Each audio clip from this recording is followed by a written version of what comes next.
Well, hello, Bill Fung here. I thought I'd talk about some basic repairs for home ownership. Today, myself, I'm going to have to go ahead and replace a section of the sprinkler system that's sprung a leak. So I thought, let me show you what I do. First of all, you have to go ahead and get about a ½ an inch in diameter sprinkler hose. And then what you'll also have to buy is a couple other things. These are called ½ inch couplings, I think, screw down couplings, so if you can see that. For basically putting in to the hose in these sections, and then as well as this, which is your ½ inch coupling that you put into each side of the hose. You may want to go ahead and use WD-40 if it's hard to go ahead and put that in there.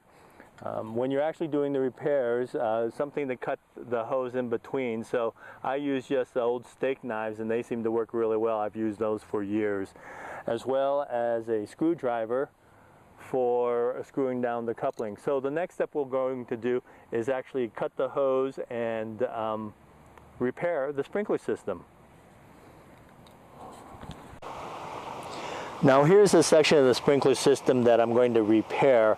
You can see at the point of the knife there's actually about maybe a ½ of an inch slit.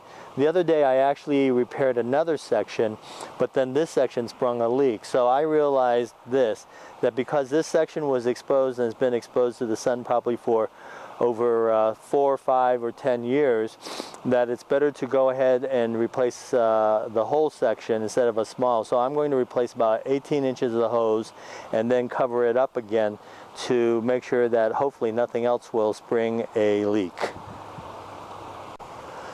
So this is the section that I had actually fixed just about 3 days ago, if you can see right there with the coupling and everything. But again, like I said, because this whole section had been exposed to the sun for quite a while, the knife point on the lower left side is where we sprung a leak again. So this time what we're going to do is we're going to go ahead and cut approximately this section here and replace it with a new piece, and then go ahead and bury it. So like I said, I'm going to go ahead and cut about 18 inches. So I'm going to start right here and using this saw, slice right here. And then what I'm going to do is go ahead and remove that coupling and put in the new section.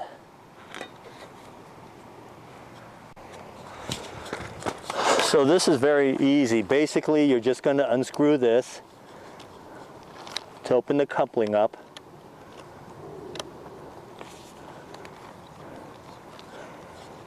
Once it's unscrewed, it easily slides off, and then you can remove that section.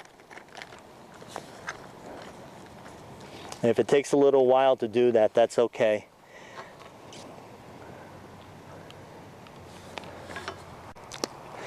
Now I did go ahead and remove both couplings first, and then when you pull, one section will be looser than the other and it comes just right out.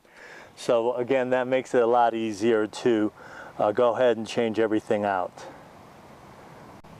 So what you do is once you have it cut off, make sure you put your coupling in first and then go ahead and push this in all the way. What you're going to do is hold it up as close as you can and then go ahead and tighten the screw down coupling. And you want to make sure you do it as tightly as possible, because if you don't, water is going to spew out in between.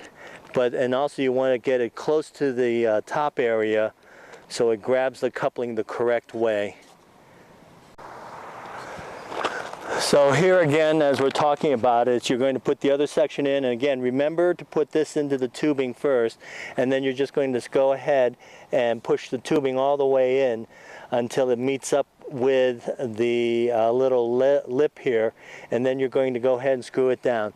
Now I'll just go ahead and do this later on, but you're going to do the same thing for the other side that you do the attachment. So hopefully this helps you as homeowners, and something as simple as this, it took me a couple times the first time I tried it on my own to make it work. Anyhow, have a good day. Bill Fung. If there's anything else I can help you with, let me know. My number is 303-400-6661.